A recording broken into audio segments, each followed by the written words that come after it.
On this holy night, I speak to you in the name of the Father, and of the Son, and of the Holy Spirit. Amen. Well, we're here this evening gathered together, although we don't have the full community, our family here gathered. We look out at an empty church, but I also know as I look to the camera that there are many people who are watching us this evening. So you are here with us. You are here in spirit. You are here to celebrate this special night when Jesus, as we just heard in the gospel reading, washed the feet of his disciples and gave a new commandment to love as he has loved us. And when we love as he's loved us, others will know that we are his disciples when we have love for one another. This evening, I'd also like to share with you some of the symbols of tonight. So this is also a bit of a teaching time. And I'm just going to come around here. And we're going to talk a bit about this evening. First of all, we had in our gospel reading that Jesus got up and took off his robe, and he poured water into a basin. And he went around and washed the feet of his disciples. Well, we're unable to do that in our current situation right now.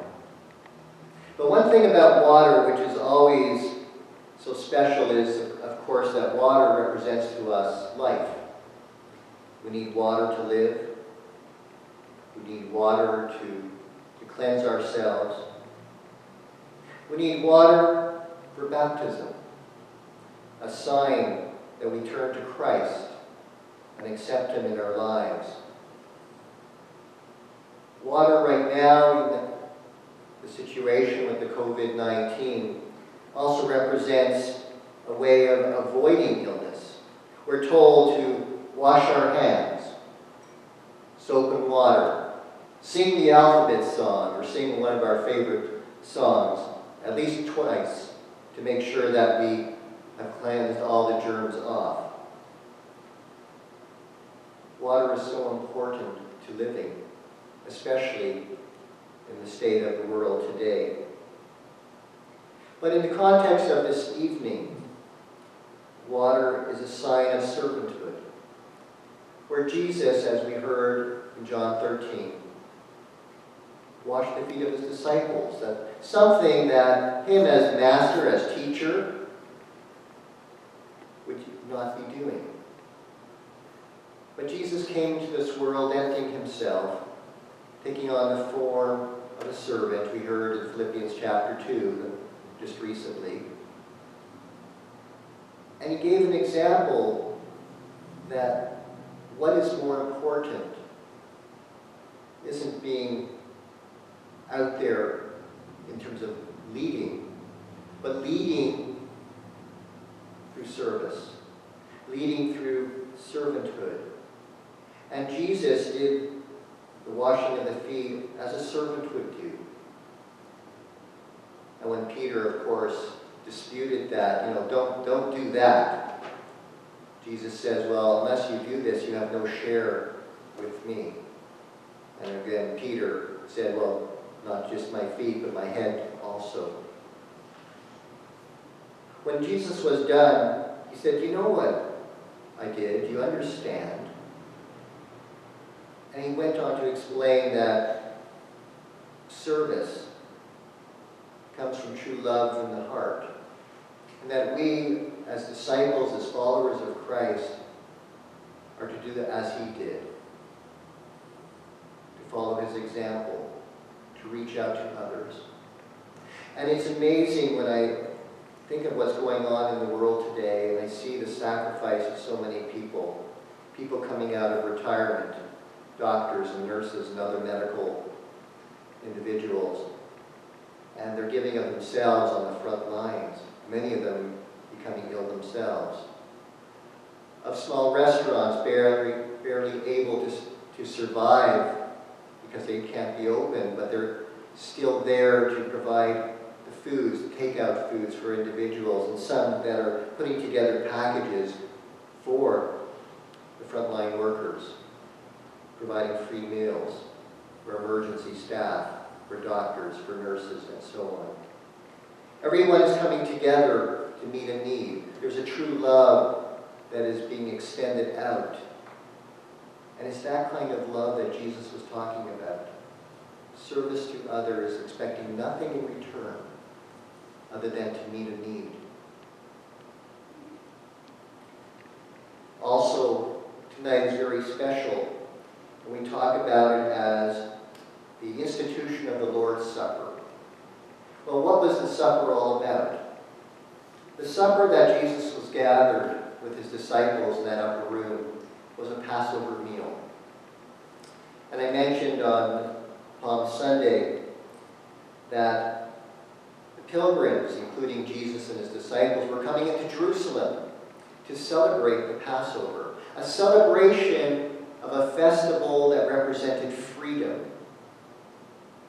Now, last night in Jewish homes all around the world, and tonight, there is a celebration of Passover.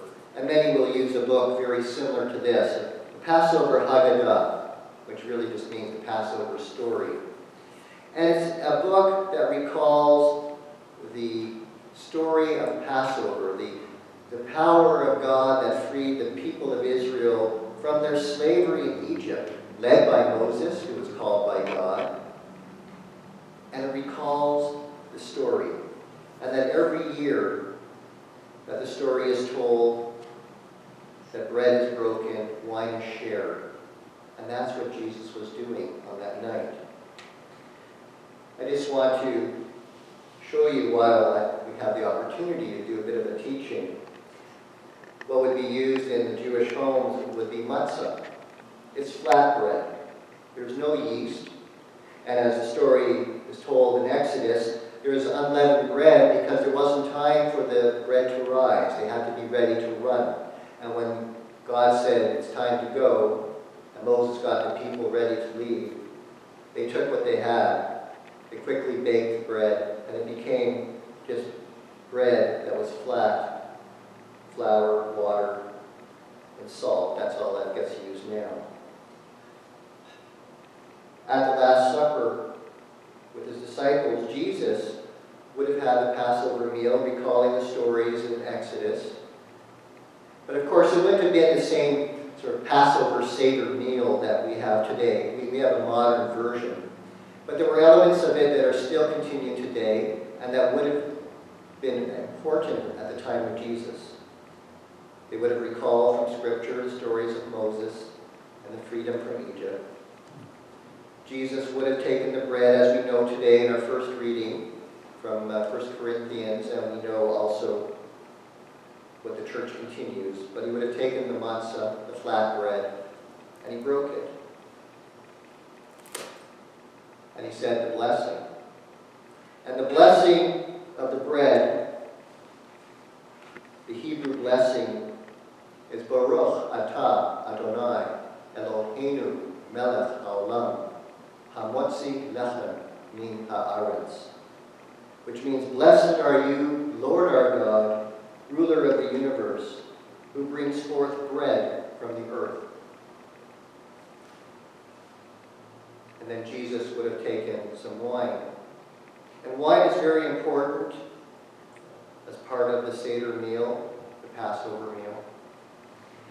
And in today's modern Passover meal, you take 4 cups of wine, which you have to make sure you don't fill up your cup too much, because you got to drink that cup. 4 cups later, I'll tell you, you're dancing. Anyways, Jesus took the cup of wine. And it says even in our Eucharist that he blessed the wine.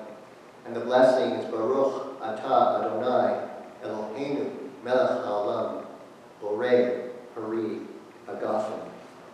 And the English words are, blessed are you, Lord our God, ruler of the universe, creator of the fruit of the vine. So tonight, a very special night. Many pieces come together. We've walked with Jesus through this week, of the entry into Jerusalem, palm branches waving. He's had controversy through the last few days. And he knows that now this is his night. He will be glorified through the cross. It's his last night with his disciples and last opportunity to do some teaching. But the one comment I just want to leave with, he knew what Judas was to do. And yet Judas was also one of the ones whose feet were washed. The love of Jesus extends beyond, even on the cross, where he says, Father, forgive them, for they do not know what they've done. He gives us an example of ultimate love and of self-sacrifice. So, we continue our journey. Shortly, we will strip the altar, we will leave in silence, and we will prepare ourselves for tomorrow when we celebrate and remember Jesus on the cross and his giving up his life for us. Let's just bow our heads in prayer for a moment. Dear God, on this holy night, Jesus loved us so much. He gave us an example of love through washing the feet of his disciples, reminding us to follow his example. But he also leaves with us who will grieve his loss a very special and holy meal. This is his body, and this is his blood.